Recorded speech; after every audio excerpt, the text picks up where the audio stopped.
क्या आप जानते हैं कि पूरी ही दुनिया में सबसे कम उम्र में बिलियनर कौन बना था? अगर नहीं तो ये वीडियो पूरा देखें।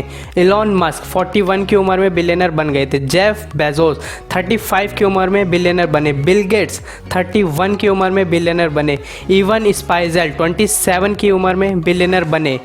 मार्क जकरबर्ग 23 की उम्र में बिलियनर बने। और जो सबसे कम उम्र में बिलियनर बनी थी उनका नाम है कैली जेनर, जो कि 21 की उम्र में बिलियनर बन गई थी, जो कि अमेरिकन मॉडल हैं। कोको कोला आजकल बच्चों से लेकर बूढ़े तक सब पीना पसंद करते हैं, जो खुद में ही एक बहुत बड़ा ब्रांड है। लेकिन इसका आविष्कार गलती से हुआ था। जी हाँ, आप बिल्कुल सही सुन रहे हैं, कोको कोला का आविष्कार गलती से हुआ था। जॉन सीड, जो कि अमेरिकन फार्मासिस्ट थे, ये एक अपनी नई रेसिपी की तलाश में थे। इन्होंने कुछ सीक्रेट इंग्रेडिएंट्स को मिलाकर एक सिरप बनाया जो कि पीने में बहुत बढ़िया था। फिर वो इसे जैकब फार्मेसी ले गए, जहाँ इसमें थोड़ा पानी मिलाकर 5 सेंट में बेचा जाता था। एक दिन एक एम्प्लॉय में इसमें कुछ मिलाकर और थोड़ी बर्फ डालकर एक कस्टमर को दे दिया, जिसे पीकर कस्टमर को बहुत अच्छा लगा और फिर ये कोको कोला बन गई। ये जो बड़े बड़े ब्रांड हैं ये इतनी जल्दी ग्रो कैसे हुए? चलो इसे एक एग्जांपल समझते हैं। मैंगो आजकल खाना सबको पसंद है, लेकिन ये एक सीजनल फ्रूट होने की वजह से हम इसे बिना मौसम नहीं खा सकते, जिसका फ़ायदा माज़ा ने उठाया। इसे परमानेंट कर दिया। अब हमें जब भी मैंगो खाने का मन करे हम माज़ा पीकर आम का टेस्ट ले सकते हैं। और कुछ ऐसा ही किया जूलियट मैगी ने। आजकल के लोगों को आसानी से बनने वाला टेस्टी खाना चाहिए, लेकिन हर किसी को बनाना नहीं आता। जूलियट मैगी ने मैगी जैसा प्रोडक्ट बनाकर लोगों की रिक्वायरमेंट को पूरा करा। अब हम सिर्फ 2 मिनट में मैगी बनाकर खा सकते हैं, वो भी टेस्टी खाना। इसे कहते हैं बिजनेस। लोगों की रिक्वायरमेंट पर काम करो, आपका बिजनेस खुद ब खुद ग्रो हो जाएगा। द रॉक, इनका जन्म 1972 2 मई कैलिफोर्निया में हुआ। इन्हें बचपन से ही फुटबॉल खेलने का बहुत शौक था और फिर इन्होंने यूनिवर्सिटी ऑफ मियामी में एडमिशन ले लिया और देखते ही देखते बहुत अच्छा खेलने लग गए। लेकिन एक दिन मैच के दौरान इनके चोट लग जाती है और फिर इन्हें कुछ महीने के लिए रेस्ट करने के लिए बोला जाता है और फिर ये डिसाइड करते हैं कि फुटबॉल नहीं खेलेंगे और फिर ये अपना कदम रेसलिंग की ओर बढ़ाते हैं। इनके पापा खुद एक रेसलर होते हैं, तो ये उनसे ट्रेनिंग लेते हैं और WWE में ट्रिपल एच को हराकर लोगों का ध्यान अपनी तरफ खींचते हैं। और WWE में सक्सेस होने के बाद ये अपना कदम एक्टिंग की तरफ दौड़ाते हैं और फिर इनकी फर्स्ट मूवी आती है द मम्मी रिटर्न, जिनके लिए इन्हें $5.5 मिलियन मिलते हैं, जो कि नए एक्टर के लिए बहुत बड़ी रकम होती है। और एक के बाद एक इन्हें मूवीज़ मिलती गई और ये आज हाईएस्ट पेड एक्टर बन चुके हैं। दोस्तों, खिलाड़ी यानी अक्षय कुमार, जो आज अपनी मेहनत और लगन से बहुत बड़े एक्टर बन चुके हैं, लेकिन इनकी स्ट्रगल लाइफ इतनी आसान नहीं थी। इनसे बचपन में ही पढ़ाई में मन नहीं लगता था और स्पोर्ट्स में ज़्यादा मन लगता था, जिसकी वजह से इनके घर वाले इन्हें डांटते रहते थे और कहते थे कि तुम इतना तो पढ़ लो कि 2 दूनी 4 और थोड़ी बहुत इंग्लिश भी आनी चाहिए। लेकिन इनका स्पोर्ट्स में ज़्यादा मन लगता था, तो इन्होंने मार्शल आर्ट क्लासेस ज्वाइन कर ली और कुछ ही दिनों में ब्लैक बेल्ट हासिल कर ली और फिर मुंबई में बच्चों को ट्रेनिंग देने लगे।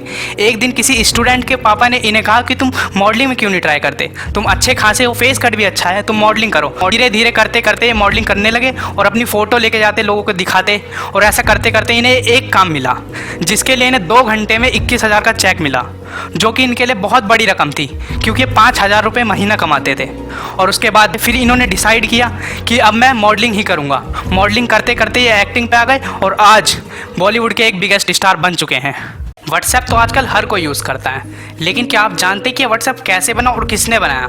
चलो छोड़ो, हम बताते हैं। 2 दोस्त थे, जॉन कॉम और ब्रायन एक्टन। दोनों ही याहू कंपनी में जॉब करते थे, लेकिन इन्हें अपनी कंपनी इस्टेब्लिश करनी थी, जिसके लिए इन्होंने याहू कंपनी से जॉब छोड़ दी।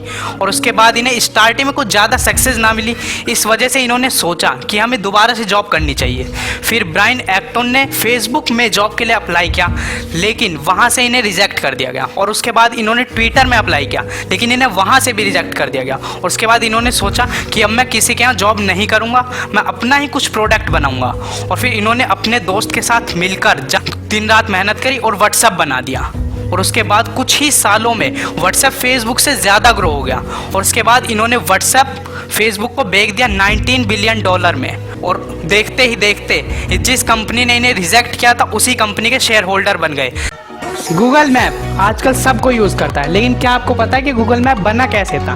चलिए छोड़िए, मैं बताता हूँ। एक बार सुंदर पिचाई को अपने रिश्तेदार में डिनर पे जाना था। इन्हें अपनी वाइफ के साथ जाना था। इन्होंने अपनी वाइफ से कहा कि तुम घर से पहुँच जाना, मैं ऑफिस से आ जाऊँगा। इनकी वाइफ वहाँ पहुँच जाती है और ये जब ऑफिस से निकलते हैं तो वहाँ जा रहे होते हैं तो ये रास्ता भटक जाते हैं। बहुत देर के बाद ये वहाँ पहुँचते हैं तो बहुत लेट हो जाते हैं, 2-2.5 घंटे लेट हो जाते हैं। तो यहाँ इन्हें खाना नहीं मिलता और इनकी वाइफ जा चुकी होती है। ये फिर अपने घर के लिए निकलते हैं और घर जाते हैं तो इनकी वाइफ को बहुत गुस्सा आता है। कहते तुमने मेरी बेइज्जती करवा दी, कह के तुम आए नहीं टाइम पे, और इन्हें घर से निकाल देती हैं। ये जाते हैं अपने ऑफिस में रहते हैं और सोचते हैं मैं रास्ता भटक गया। मैं भटका हूँ तो ऐसे कितने लोग भटकते होंगे। अगले दिन ही टीम बुलाकर इस पे काम करा और एक गूगल मैप बनाया। 2005 में गूगल यूके में लॉन्च किया, 2006 में यूएसए में और 2008 में इंडिया में, और ऐसे करते करते आज पूरे वर्ल्ड वाइड चल रहा है। दोस्तों, आज हम बात करेंगे उन लोगों की जिन्होंने कॉलेज ड्रॉप कर दिया। लेकिन ये कोई खास बात नहीं, कॉलेज तो आप और हम भी ड्रॉप कर सकते हैं, लेकिन इसके बाद ये बिलियनर बने। मुकेश अंबानी, जो कि रिलायंस इंडस्ट्री के मालिक हैं, इनकी नेटवर्थ $92.6 बिलियन है। गौतम अदानी, जो कि अदानी ग्रुप के मालिक हैं, इनकी नेटवर्थ $78.6 मिलियन है। अजीम प्रेम जी, जो कि विप्रो कंपनी के मालिक हैं, इनकी नेटवर्थ $1.5 बिलियन है। रितेश अग्रवाल, जो कि ओयो रूम्स के मालिक हैं, इनकी नेटवर्थ $403.3 मिलियन है। सावित्री जिंदल, जो कि जिंदल ग्रुप की मालकिन है, इनकी नेटवर्थ $14.5 बिलियन है। अगर आप किसी भी वजह से पढ़ाई ड्रॉप कर देते हैं या छोड़ देते हैं तो आपकी लाइफ में से अपॉर्चुनिटीज़ कम नहीं होती। बस अपने आप को मोटिवेट रखें और मेहनत करते रहें। रोनाल्डो, जिनका क्रेज अपने फैंस के बीच कुछ इस कदर है, हाल ही में हुई प्रेस कॉन्फ्रेंस में जब ये पहुंचे तब इन्होंने देखा कि कैमरे के सामने 2 कोका कोला और एक पानी की बोतल रखी है। इन्होंने अपनी रिस्पॉन्सिबिलिटी निभाते हुए, अपने प्यार को अपने फैंस के लिए दिखाते हुए कोका कोला की बोतल को साइड किया और ड्रिंक ऑर्डर करने की सलाह दी। इनके इतना करते ही कोका कोला को $4 बिलियन का भारी नुकसान उठाना पड़ा, जबकि कोका कोला ने ही इस प्रेस कॉन्फ्रेंस को स्पॉन्सर किया था। कर दिखाएं कुछ ऐसा कि दुनिया बनना चाहे आपके जैसा। एक बार एक ट्रैक्टर मैन्युफैक्चरिंग कंपनी के ओनर ने एक फरारी खरीदी और जब वो उसे चला रहे थे तो उन्हें क्लच में दिक्कत आई, जिसकी कंप्लेन करने वो सीधा फरारी के ओनर एनजियो फरारी के पास गए। उन्होंने इनका मजाक उड़ाते हुए कहा कि तुम बस ट्रैक्टर चलाओ, तुम बस ट्रैक्टर चलाने लायक हो, ये लग्जरी कार तुम्हारी बस की बात नहीं। ये बात सुनते ही उन्हें बहुत बुरा लगा और मन ही मन सोच रहे थे कि अब मैं भी लग्जरी कार बनाऊंगा। उसके बाद इन्होंने दिन रात मेहनत करी और एक कार बनाई जिसका नाम इन्होंने अपने सरनेम पर रखा लंबोर्गिनी, और 1963 में इन्होंने अपनी पहली कार लॉन्च करी और देखते ही देखते इनकी कंपनी लग्जरी कार बनाने के लिए फेमस हो गई। यहाँ सीखने लायक बात यह है कि अगर आपको कोई डीमोटिवेट करता है तो उसकी बातों को नेगेटिव वे में ना लेकर पॉजिटिव वे में लें और मेहनत करते रहें, जैसा कि फरूसियो लैम्बोर्गिनी ने कर दिखाया है। दोस्तों, आप फ़ोन तो यूज़ करते होंगे, लेकिन कौन सी कंपनी का? Apple, Vivo, Realme, Samsung. लेकिन क्या आप जानते हैं कि ये कंपनियां है कहाँ की? एप्पल ये एक अमेरिकन कंपनी है। नोकिया ये फिनलैंड की कंपनी है जो कि यूरोप में है। सोनी ये एक जापानीज़ कंपनी है। वीवो, रियलमी, वन प्लस ये सब चाइनीज़ कंपनी है। माइक्रोमैक्स जो कि इंडियन कंपनी है। कमेंट में ज़रूर बताएं कि आपके पास कौन सी कंट्री का फ़ोन है। और जब हम किसी बिलियनर को देखते हैं या उनके बारे में सुनते हैं तो हमारे मन में बस एक ही ख्याल आता है कि जल्दी से कोई एक ऐसा बिजनेस आइडिया मिल जाए जिससे हम सीधा बिलियनर बन जाएं।